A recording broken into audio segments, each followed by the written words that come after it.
Assalamualaikum warahmatullahi wabarakatuh. Alhamdulillahi rabbil alamin. Wassalatu wassalamu ala asrafil mursalin Sayyidina Muhammad wa ala alihi wa sahbihi ajma'in. Amma ba'du. Hadis Muslim nomor 516. Artinya, diriwayatkan dari Abdul Muttalib bin Rabi'ah bin Al-Haris. Dia berkata, Rabi'ah bin Haris dan Al-Abbas bin Abdul Muttalib berkumpul. Lalu keduanya mengatakan, demi Allah, sebaiknya kita utus dua anak ini. Kata Abdul Muttalib bin Rabi'ah. Dua anak tersebut adalah aku dan Al-Fadil bin Abbas, kepada Rasulullah SAW agar keduanya memohon kepada Rasulullah SAW untuk ditugasi menarik zakat. Lalu keduanya melaksanakan tugasnya sebagaimana orang lain dan memperoleh apa yang diperoleh orang lain. Kata Abdul Muttalib bin Rabi'ah, ketika dua orang tersebut masih berbicara, tiba-tiba Ali bin Abu Thalib datang, lalu berhenti di dekat dua orang itu. Lalu keduanya menuturkan hal itu kepada Ali bin Abu Thalib. Maka Ali mengatakan, jangan lakukan itu. Demi Allah, beliau tidak akan memperkenankan hal itu. Kemudian Rabi'ah bin Al-Haris berpaling dari Ali lalu mengatakan, demi Allah, kau tidaklah melakukan ini, maksudnya larangan ini, kecuali karena kau merasa bersaing dengan kami. Demi Allah, kami tidak bersaing denganmu karena kau telah diambil menantu oleh Rasulullah SAW. Kata Ali, silakan utus dua anak ini. Kedua anak itu pun kemudian pergi, sementara Ali radhiyallahu anhu berbaring. Kata Abdul Muttalib bin Rabi'ah, ketika Rasulullah SAW salat zuhur, kami mendahului beliau menuju bilik. Lalu kami berdiri di sebelah bilik itu hingga beliau datang. Kemudian beliau mempersilahkan kami masuk. Lalu beliau bersabda, ungkapkanlah saja apa yang kalian inginkan.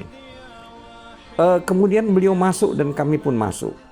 Yang ketika itu beliau berada di tempat Zainab binti Jahsi. Kata Abdul Muttalib bin Rabi'ah, maka kami pun saling diam. Lalu salah seorang dari kami berkata, ya Rasulullah, Anda adalah orang yang paling baik dan paling akrab dengan orang lain. Kami ini sudah saatnya menikah. Lalu kami datang agar Anda menugaskan kepada kami untuk menarik sebagian zakat. Lalu kami laksanakan sebagaimana orang lain dan kami mendapat jatah sebagaimana orang lain pula. Kata Abdul Muttalib bin Rabi'ah, lalu Rasulullah SAW diam lama sehingga kami ingin bicara kepada beliau. Kata Abdul Muttalib bin Rabi'ah, tiba-tiba Zainab muncul kepada kami dari balik tabir. Katanya, janganlah kalian berdua berbicara dengan beliau. Maksudnya kepada Nabi Muhammad SAW. Kata Abdul Muttalib dan Rabi'ah, kemudian Rasulullah SAW bersabda, sesungguhnya zakat itu tidak diperkenankan untuk keluarga Muhammad, karena zakat adalah kotoran manusia. Panggilkan Mahmiyah. Mahmiyah mengurus 1/5 dari harta rampasan perang, dan Naufal bin Al-Haris bin Abdul Muttalib. Kata Abdul Muttalib bin Rabi'ah, lalu keduanya datang kepada Rasulullah SAW. Maka beliau berkata kepada Mahmiyah, nikahkanlah anak laki-laki ini, Fadil bin Abbas, dengan putrimu. Lalu Mahmiyah menikahkannya. Beliau berkata kepada Naufal bin Haris, nikahkanlah anak laki-laki ini, maksudnya aku, Abdul Muttalib bin Rabi'ah, dengan putrimu. Maka Naufal menikahkanku. Beliau berkata kepada Mahmiyah, berikanlah sebagian dari jatah 1/5 harta rampasan perang kepada dua anak laki-laki ini, sekian dan sekian. Kata Az-Zuhri, beliau tidak menentukannya untukku. Hadis Muslim nomor 517. Diriwayatkan dari Anas bin Malik radhiyallahu anhu, ia berkata, Barirah pernah memberikan daging kepada Nabi SAW sebagai sedekah. Lalu beliau bersabda, daging ini sedekah pemberian Barirah dan hadiah untuk kami.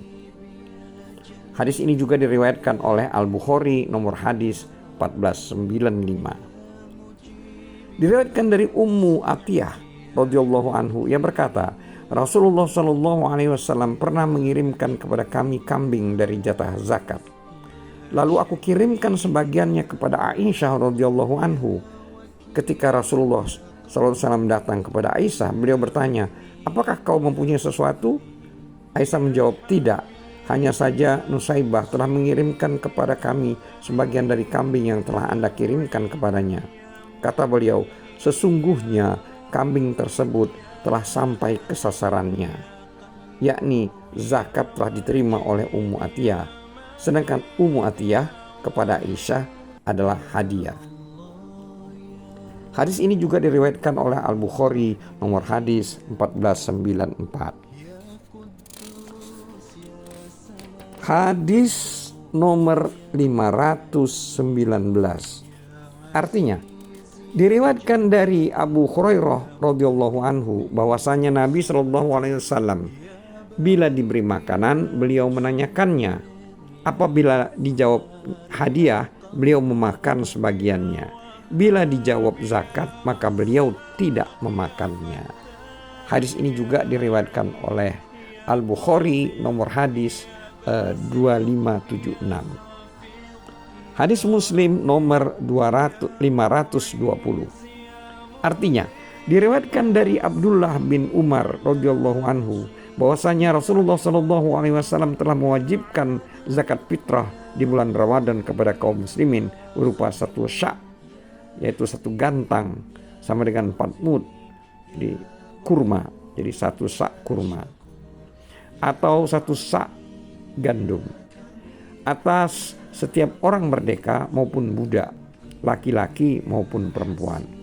Hadis ini juga diriwayatkan oleh Al-Bukhari nomor hadis 1503. Hadis nomor 521. Diriwayatkan dari Abu Sa'id Al-Khudri radhiyallahu anhu yang berkata, pada masa Rasulullah SAW masih hidup, kami senantiasa membayar zakat fitrah per orang, baik kecil maupun besar, merdeka ataupun budak, yaitu berupa satu sya' makanan atau satu sya' keju atau satu sya' gandum atau satu sya' kurma atau satu sya' anggur kering. Kami selalu membayarkan sebanyak itu sampai masa Muawiyah bin Abu Sufyan. Dia pergi berhaji atau umroh lalu berpidato di atas mimbar, dan di antaranya isi pidatonya itu adalah, sungguh aku berpendapat bahwa 2 mud gandum negeri Sam sebanding dengan 1 sak kurma. Maka orang-orang membayar zakat fitrah seperti kata Muawiyah. Kata Abu Sa'id, adapun aku selalu membayar zakat fitrah seperti apa yang telah aku bayarkan pada masa Rasulullah selama hidupku. Hadis ini juga diriwayatkan oleh Al-Bukhari nomor hadis 1508. Hadis Muslim nomor 522. Diriwayatkan dari Abdullah bin Umar radhiyallahu anhu bahwasanya Rasulullah SAW telah memerintahkan pembayaran zakat fitrah sebelum orang-orang keluar sholat hari raya. Hadis ini juga diriwayatkan oleh Al-Bukhari nomor hadis 1509. Hadis Muslim nomor 523. Artinya, diriwayatkan dari Abu Hurairah radhiyallahu anhu bahwasanya Nabi SAW pernah bersabda, aku senang jika aku mempunyai emas segunung Uhud hingga dilengkapkan menjadi 3 gunung. Lalu emas tersebut hanya aku ambil 1 dinar saja. yang aku persiapkan untuk melunasi hutangku, yakni selebihnya disedekahkan seluruhnya maksudnya. Hadis Muslim nomor 524.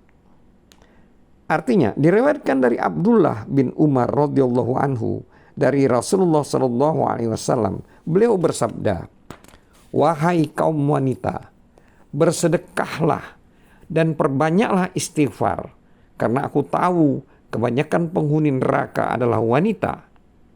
Maka seorang perempuan yang besar di antara mereka bertanya, "Ya Rasulullah, mengapa kami kebanyakan menjadi penghuni neraka?" Beliau menjawab, "Kalian banyak melaknat, kalian mengingkari kerabat, dan aku tidak melihat orang yang akalnya serta agamanya lebih sedikit daripada kalian secara umum pada orang dewasa." Perempuan itu bertanya lagi, "Ya Rasulullah, apa kurangnya atau sedikit akalnya dan agama?" Beliau menjawab, "Sedikitnya akal perempuan adalah kesaksian dua orang perempuan, sama dengan kesaksian seorang laki-laki. Ini adalah kurang atau sedikitnya akal. Kamu tidur tidak bangun pada malam hari untuk melakukan sholat, dan kamu berbuka karena uzur syar'i pada bulan Ramadan, yaitu bila kita datang haid. Inilah kurangnya agama." Hadis ini juga diriwayatkan oleh Al-Bukhari nomor hadis 304.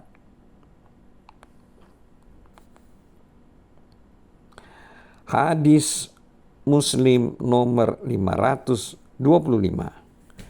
Diriwayatkan dari Abu Hurairah radhiyallahu anhu dari Nabi sallallahu alaihi wasallam, beliau bersabda, Allah Subhanahu wa taala berfirman, "Hai manusia, berinfaklah, maka aku akan memberimu." Sabda beliau, pemberian Allah terus mengalir melimpah ruah malam dan siang tanpa terhalang oleh sesuatu apapun. Hadis ini juga diriwayatkan oleh Al-Bukhari nomor hadis 4684. Hadis Muslim nomor 526. Diriwayatkan dari Haritsah bin Wahab radhiyallahu anhu. Ia berkata, "Aku pernah mendengar Rasulullah sallallahu alaihi wasallam bersabda, bayarkanlah zakat sebelum seseorang membawa zakatnya, lalu orang yang akan diberinya mengatakan, seandainya kau bawa zakat itu kemarin, maka aku menerimanya, sedangkan sekarang aku tidak membutuhkan zakat." Kemudian dia tidak menemukan orang yang menerima zakat. Hadis ini juga diriwayatkan oleh Al-Bukhari nomor hadis 1411. Hadis Muslim nomor 527. Diriwayatkan dari Abu Hurairah radhiyallahu anhu, ia berkata, Rasulullah sallallahu alaihi wasallam pernah bersabda, "Bumi kelak akan memuntahkan isi perutnya seperti lempengan emas dan perak. Lalu datanglah pembunuh mengatakan, aku dulu membunuh karena mencari ini. Datang pemutus tali persaudaraan, lalu dia mengatakan, aku dulu memutuskan sanak kerabatku karena ini. Datang pula pencuri, dia mengatakan, aku dulu dipotong tanganku karena ini." Kemudian mereka membiarkan emas dan perak itu tanpa mengambilnya sedikit pun. Karena bumi telah memuntahkannya sampai melimpah ruah. Hadis Muslim nomor 528. Artinya, diriwayatkan dari Zainab, istri Abdullah bin Mas'ud radhiyallahu anhu. Ia berkata, Rasulullah sallallahu alaihi wasallam telah bersabda, "Bersedekahlah hai kaum wanita, walaupun berupa perhiasan kalian." Kata Zainab, maka aku pulang menemui Abdullah bin Mas'ud, lalu aku katakan kepadanya, "Anda orang yang ringan tangan, sedangkan Rasulullah memerintahkan kami agar bersedekah. Karena itu, Temuilah Rasulullah Shallallahu Alaihi Wasallam, lalu tanyakan pada beliau, apakah sedekahku cukup atau boleh untuk keluargaku sendiri? Jika tidak boleh, maka aku alihkan kepada orang lain. Kata Zainab. Abdullah bin Mas'ud menjawab, kau sajalah temui Rasulullah Shallallahu Alaihi Wasallam. Kata Zainab, kemudian aku pergi. Ternyata di pintu Rasulullah Shallallahu Alaihi Wasallam ada seorang perempuan dari kaum Ansor yang keperluannya sama denganku. Kata Zainab, Rasulullah Shallallahu Alaihi Wasallam selalu diliputi oleh karisma yang membuat orang lain segan untuk bertemu. Kata Zainab, maka Bilal keluar kepada kami, lalu kami katakan kepada Bilal, temuilah Rasulullah SAW, lalu beritahukan kepada beliau bahwa di pintu ada dua perempuan yang ingin bertanya kepada Anda. Apakah boleh dua perempuan ini bersedekah kepada suami mereka dan anak-anak yatim di keluarga mereka sendiri? Tapi jangan beritahu kepada beliau siapa kami ini. Kata Zainab, maka Bilal masuk dan menemui Rasulullah Shallallahu Alaihi Wasallam. Lalu dia tanyakan kepada beliau. Kemudian Rasulullah Shallallahu Alaihi Wasallam bertanya kepada Bilal, siapa dua orang perempuan itu? Jawab Bilal, seorang perempuan dari kaum Ansor dan Zainab. Tanya Rasulullah Shallallahu Alaihi Wasallam, Zainab yang mana? Jawab Bilal, istri Abdullah bin Mas'ud. Lalu Rasulullah Shallallahu Alaihi Wasallam bersabda kepada Bilal, dua perempuan itu mendapat dua pahala. Pahala karena berbuat baik kepada keluarganya dan pahala sedekah. Hadis ini juga diriwayatkan oleh Al-Bukhari nomor hadis 6466.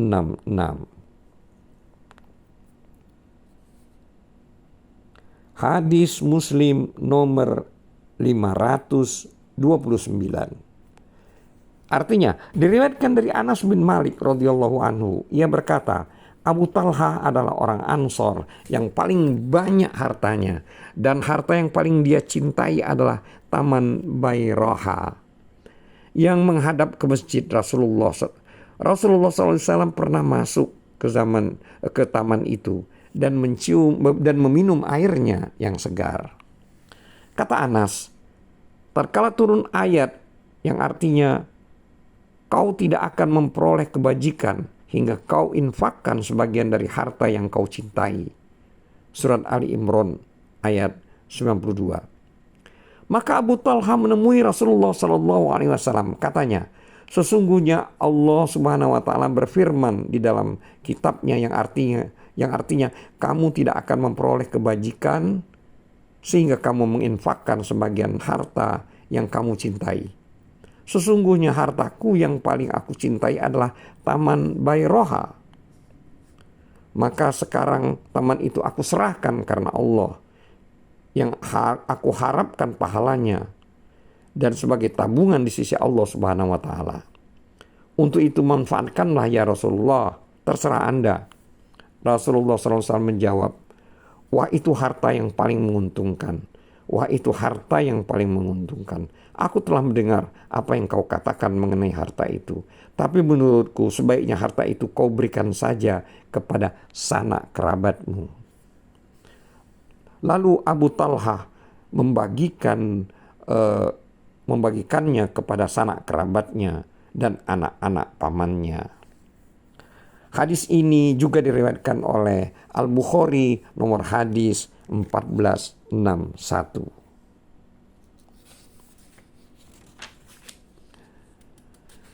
Hadis Muslim nomor 530. Artinya, diriwayatkan dari Maimunah binti Al-Haris radhiyallahu anhu bahwasanya dia telah memerdekakan seorang budak perempuan pada masa Rasulullah sallallahu alaihi wasallam. Lalu dia tuturkan hal itu kepada Rasulullah sallallahu alaihi wasallam. Maka beliau bersabda, seandainya budak itu kau berikan kepada saudara-saudara ibumu, tentu pahalanya lebih besar. Hadis ini juga diriwayatkan oleh Al-Bukhari nomor hadis 2592. Wallahu a'lam bissawab. Wabillahi taufik wal hidayah. Wassalamualaikum warahmatullahi wabarakatuh.